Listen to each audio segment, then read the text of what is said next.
Teman-teman,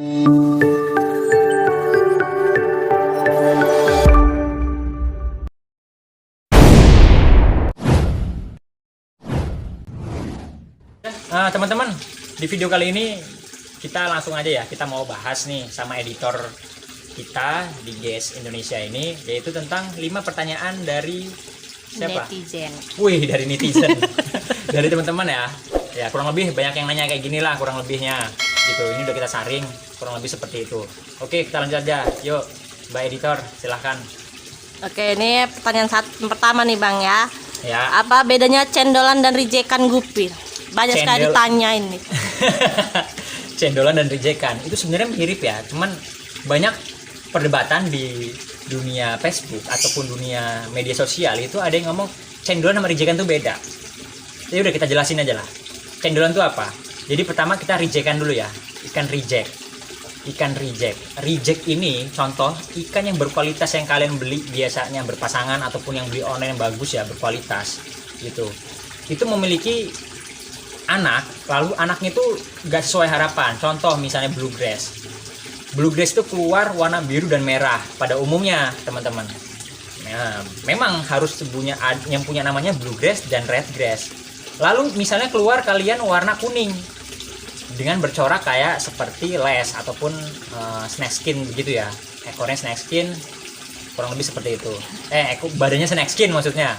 Ekornya ngeles gitu, tapi bukanya kecil gitu misalnya. Keluar kayak gitu, ataupun keluar warna lain ataupun warna merah aja tanpa ada corak grass-grassnya gitu. Ataupun birunya biru campur, misalnya campur merah setengah-setengah gitu, warnanya nggak pasti merah atau biru gitu ya. Itu misalnya kalian masukkan reject, nah itulah reject teman-teman. Itulah seperti itu rejectnya. Jadi ikan yang keluar jauh dari spesifikasi jenis tersebut gitu. Kurang lebih seperti itu reject. Nah kalau cendolan apa? Cendolan itu ikan yang kualitasnya kurang baik dan itu dibudidayakan terus makin nggak baik ataupun makin ya udah gitu aja kualitasnya gitu loh, bukan main kualitas yang grade A grade B gitu kan, ataupun kontes apalagi ya kan. Itu ikannya cendolan, apalagi contoh rejectan tadi nih, kalian kumpulkan jadi satu ya kan, kalian ternakin punya anak, nah itu bisa dibilang ya udah itu masuk ke cendolan juga bisa. Ada lagi itu satu cendolan bisa dimasukin, karena biasanya cendolan itu dikatakan dengan ikan kios ya, ikan-ikan yang dari tempat kita terus kita kumpulin atau kita sengaja ternakin massal dengan kualitas yang apa adanya terus kita masukin ke kios, biasanya gitu. Itu kurang lebih seperti itu ya teman-teman. Memang agak beribut ya, mungkin susah nggak dengarnya, susah nggak memahaminya ya? Enggak kan? Nggak susah kan? Kalau emang kalian agak sedikit susah ya itu seperti itulah ya, jadi bingung ya. Jadi gini, krik-krik bener, aduh. Jadi kalau untuk teman-teman yaitu ya cendolan seperti itu. Nah, rejectan seperti itu ya, ikan yang keluar jauh dari indukannya gitu ataupun spesifikasi jenis tersebut. Nah kalau untuk cendolan itu ikan yang enggak kualitasnya kurang baik gitu. Misalnya IFR kalian bede-bede tuh, terus ada yang ekornya jelek tuh, cembre tuh, ekornya cuman kayak mikarif gitu, kecil gitu. Nah itu mungkin kalian cendolin gitu. Sebenarnya sih hampir mirip sih teman-teman, hampir mirip ya gitu ya. Soalnya gini lah, kalau saya sih bilang sama ya, kalau saya bilang reject karena sama cendolan itu sama, cuman anggapannya gitu. Karena kalau orang umumnya itu bilang cendolan itu ya kualitasnya kurang bagus lah gitulah. Terus kalau reject itu ikan yang keluar jauh dari spesifikasi jenis tersebut gitu. Kurang lebih seperti itulah teman-teman. Jadi jangan dibuat pusing ya. Mau itu cendolan, mau itu reject nggak usah ambil pusing. Yang jelas itu sedikit berbeda. Tapi kalau kalian bingung dengar penjelasan saya, ya udah gitu. Nggak usah dipusingin ya. Jadi lanjut aja yuk pertanyaan berikutnya. Pokoknya dua jenis itu sama aja deh gitu. Dua jenis itu kalau gua buang ke kios, gua jual ke kios ya gitu kurang lebih. Jadi nggak ada perbedaan, sama aja. Udah deh, daripada pusing mikirin itu, udah deh mikirin mainnya kualitas aja, nggak usah pusing. Yuk lanjut pertanyaan selanjutnya. Kok gue jadi bingung ya. Oke, ini pertanyaan kedua lagi. Apa? Indukan saya mati setelah melahirkan, kenapa ya? Indukan betinanya ya? Iyalah ya. Kali Iyalah, ya. kan yang melahirkan betina. ya kan. Sudah takdir bang. Jadi gini, ya takdir sih. Kalau di takdir nggak bisa di ini ya, kan kuasa. Yang kuasa itu mah yang ngasih takdir. Oh nggak gitu ya jawabannya harusnya ya. Jadi gini, jawabannya gini teman-teman. Salah satunya bisa infeksi ya teman-teman. Kalau saya perhatikan paling sering itu infeksi di dalam kandungan. Itu paling sering sih. Jadi kalau GP kalian, saran saya, kalau untuk indukan jangan dikasih cacing sutra. Itu kalau bisa kasih kurang lebih kayak kutu air, Artemia lebih bagus gitu kan, atau DM. Seperti itu aja pakannya gitu. Jangan pelet sih kalau bisa ya. Karena apa? Gitu. Andai kata kualitas air kalian kurang baik, nah, terus ikannya kalian itu terserang bakteri ataupun virus yang masuk ke dalam kandungan tersebut, kandungan betinanya, GP betina kalian itu menginfeksi gitu. Jadi yang tadinya biasanya sih infeksi itu terjadi pada saat udah mau lahiran teman-teman biasanya. Jadi infeksi itulah yang paling sering ngebuat habis brojol langsung kempes tuh, paling sering kempes gitu, langsung kempet gitu. Jadi kalau teman-teman kalau pas lagi hamil itu nutrisinya kalau bisa kasih pakan yang bagus nutrisinya gitu ya. Kalau bisa sih Artemia kalau saran saya gitu, Artemia atau kutir gitu boleh deh, atau DM juga bagus, tapi jangan cacing sutra deh gitu. Sama pelet kalau bisa jangan, dikurangin gitu loh, bukan jangan sih. Ini ayam ini berisik banget ya. Ya udah biarin aja lah, kurang lebih seperti itu teman-teman ya tipsnya. Ya udah deh gitu, itu paling sering itu dah pokoknya, paling sering gara-gara infeksi dia mati gitu, dia ngeluarin anakannya terus mati. Kadang malah nggak gitu, belum sempet brojol anakannya dia udah mati dengan anaknya masih di dalam perutnya. Kadang kayak gitu juga kalau udah nggak ketahan, nggak bisa, maksudnya udah sakitnya udah parah duluan ya. Paling sering seperti itu. Udah deh lanjut yuk pertanyaan selanjutnya. Nggak ada USG ya? Nggak ada coy, gimana mau USG? Oke ya, kita lanjut. Nih yang ketiga, biar Gupi badannya gede gimana ya Om gitu? Jadi kasih makan lah. Sapi kali. Enggak sah. Itu kan kok digelonggong kan dia udah diminum air. Ini editornya nggak bener nih. Ini untung dia ngasih pertanyaan ya bukan jawaban kan. Jadi gini teman-teman, kalau untuk bodinya gede, satu genetiknya kalian harus wajib bagus sesuai ya. Pertama masalah genetik. Kalau genetiknya ikannya kecil keturunannya ya pasti anakannya susah mau teman-teman mau gede gitu kan. Jadi kalian harus wajib upgrade gitu. Kalau bodinya udah kecil nggak sesuai harapan, oke, kalian dalam selective breedingnya keren gitu. Kalian bisa memilih ikan itu sesuai harapan kalian, anakannya bagus. Tapi kalau bodinya makin lama makin kecil itu percuma juga teman-teman gitu. Jadi kalian harus upgrade gitu kan. Oke lah. Jadi pertama masalah genetik. Yang kedua pakan itu kalian usahakan sehari minimal itu 2 kali, lebih bagus 5 kali, dikit-dikit. Apalagi pakannya Artemia tuh dikit ya kan, dikit. Saya berapa jam sekali, apalagi kalian yang nganggur ya kan, terus yang mungkin kesibukannya kerjanya di rumah, WFH, nah itu coba lakuin pakan ya kan. Setelah itu baru air. Tiap hari kan kalian sipon tuh, misalnya mungkin kalau kalian nggak sipon itu urusan kalian. Pokoknya ini saya ngasih tipsnya begitu ya. Itu saya udah lakuin dan praktekkan ya teman-teman, itu terbukti dengan baik gitu ya.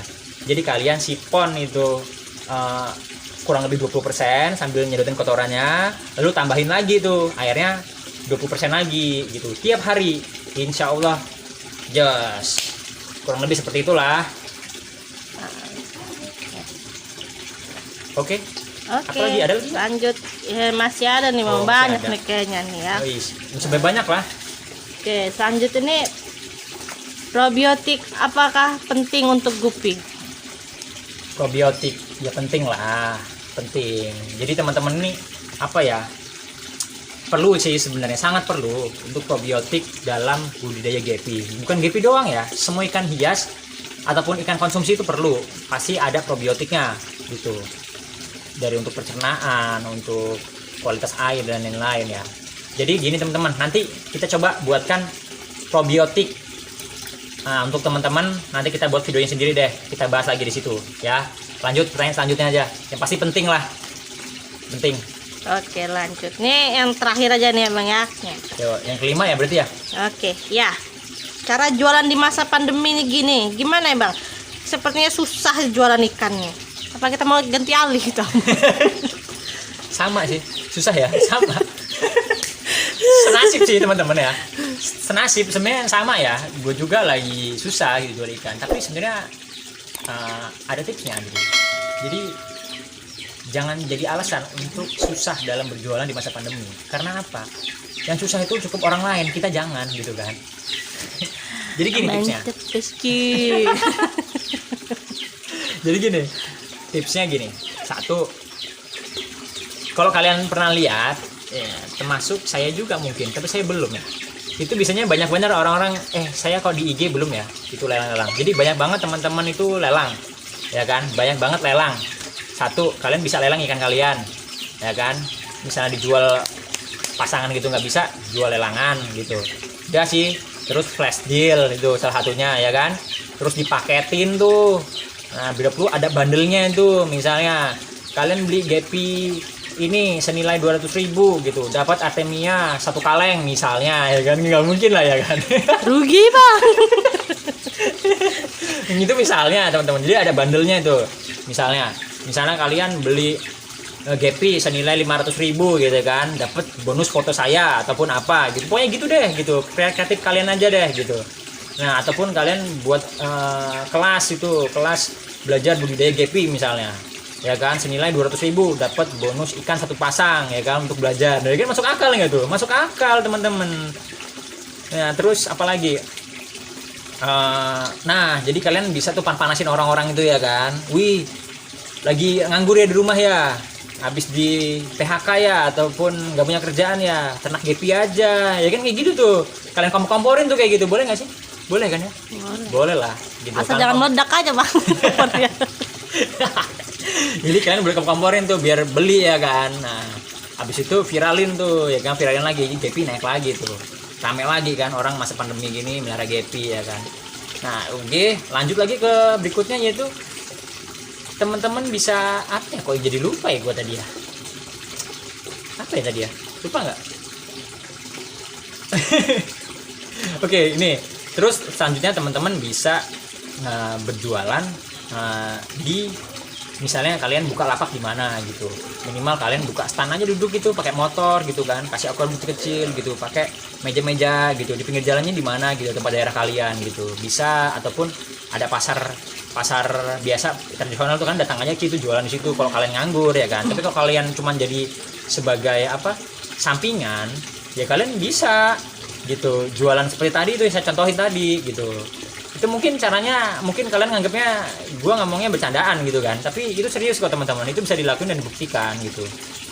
Lelang, flash deal ya kan, membuat tutorial apa sih maksudnya, buka les apa deh pokoknya tadi itulah, kayak tadi itulah jualan di bundling gitu, bisa gitu. Ataupun kalian ciptakan reseller, tebar tuh resellernya, jualin ikan-ikan kalian, itu bisa. Terus berikutnya lagi, jual murah aja udah. Sesat ya, jual murah itu nggak masalah seharusnya ya kan. Kalau populasi banyak nggak ada yang mau nampung, mau kayak mana dong ya. Gini loh teman-teman, ini gue bukannya sesat ya, tapi ini real gitu loh. Kalian jangan lihat youtuber yang keren itu, termasuk gua gitu kan, walaupun gua keren gak sih? Keren ya Bang. Keren, siapa yang bilang Bang keren? Jadi kalian jangan liatin YouTube keren itu, jangan terpacu berpikir nih gua bisa nih ya jualan ini, ambil ngasih paketan atau apa gitu banyak gitu. Ya gue juga, masa iya sih gue mau kayak gitu, gue orangnya nggak bisa kayak gitu cuy gitu. Gue buka mobil gue, terus gue buka nih paketan gue banyak gitu, gue sebenarnya agak nggak tega gitu kan, karena gue juga ngeliat kalian jualannya susah itu kan, gue berpikir lah gitu ya kan, gimana pengennya lu lancar jualan, gue juga lancar jualan. Jadi saat gue buka bagasi mobil gue kan, kamu orang kan lihat kan, wih jual lancar, gue juga lancar nih kan, sama-sama seneng gitu. Tapi kalau gue lancar doang terus kalian enggak, ya itu sih terserah kalian, itu cara kalian jualan ding ya, cara kita kan beda ya kan. Ini bukan ngasih tips ini mah. Gak bener ini. Agak sombong ya Pak. Gini-gini. Ya kurang lebih seperti itu teman-teman. Jadi jangan berpatokan sama yang youtuber ataupun influencer ataupun senior kalian yang pernah kalian lihat yang kayak kok enak bener jualannya ya, kok gue susah ya. Itu karena mereka sudah memiliki follower, sudah memiliki pengikut ataupun apa ya, murid-murid ataupun tempat belajar lah gitu. Ya mereka anggapnya sana panutan gue nih gitu. Itu kalian kan belum sampai tahap seperti itu, jadi kalian ya sudah gitu loh, pakai cara kalian aja gitu loh, lakuin aja sesuka kalian, itu kan hak kalian juga gitu kan jualan. Yang penting kalian jangan pernah ngebohongin bayar, itu aja sih. Jadi kalian harus jualan dengan yang jujur gitu ya. Jadi teman-teman jangan terinfluencer sama yang hal begitulah gitu loh, karena nyatanya juga susah kan kalian jualannya ya kan gitu loh, susah kan jualannya gitu loh. Kalau ngeliat orang, enak ya, sawang sinawang lah, enak ya begini begitu. Karena ngerintisnya juga susah kali gitu. Dia untuk dapatkan follower sebanyak itu susah teman-teman gitu, panjang ceritanya. Bukan cuman jualan, posting terus laku, nggak gitu juga kali. Jadi kualitasnya juga dijaga ya kan. Jadi untuk jadi influencer kayak gitu kan kualitasnya dijaga, yang bagus. Terus emang ngasih edukasi yang baik gitu. Kalian juga harus kayak gitu. Jadi kalian sebenarnya ngapa? Kalau kalian punya panutan seperti youtuber atau influencer senior yang lain-lainnya, juri-juri, itu kalian lihat bagaimana sih dia cara menciptakan branding dia untuk menghasilkan kualitas yang bagus, untuk jualannya biar lancar. Nah kalian ikutin aja deh gitu, udah gitu aja, simple kan. Oke teman-teman, mantap gitu aja. bosku ya. Udah ya, udah oke, gitu selesai aja deh. Nah teman-teman maaf ya kalau ini agak bercandaan, karena nanti kita rencananya sih mau buat podcast tapi nggak tahu ya jadi apa enggak karena sibuk nih. Kita juga sibuk, belum sempat beresin tempatnya gitu. Jadi nanti kita mau ngobrol-ngobrol sama teman-teman Gappy. Tapi ya insya Allah ya, semoga doain teman-teman, semoga rezeki kita semua lancar ya. Terus pandemi ini juga segera berakhir, semua Indonesia sudah divaksin semua dan beres. Kita bisa say hello lagi, bisa kumpul lagi, bisa ngontes bareng, bisa ya macam-macam lah. Oke, thank you semua, makasih banyak. Mohon maaf ya bila ada kesalahan ataupun hal yang kurang berkenan di hati teman-teman semua. Gue mohon maaf. Ya gitu deh. Makasih banyak. Assalamualaikum. Dadah.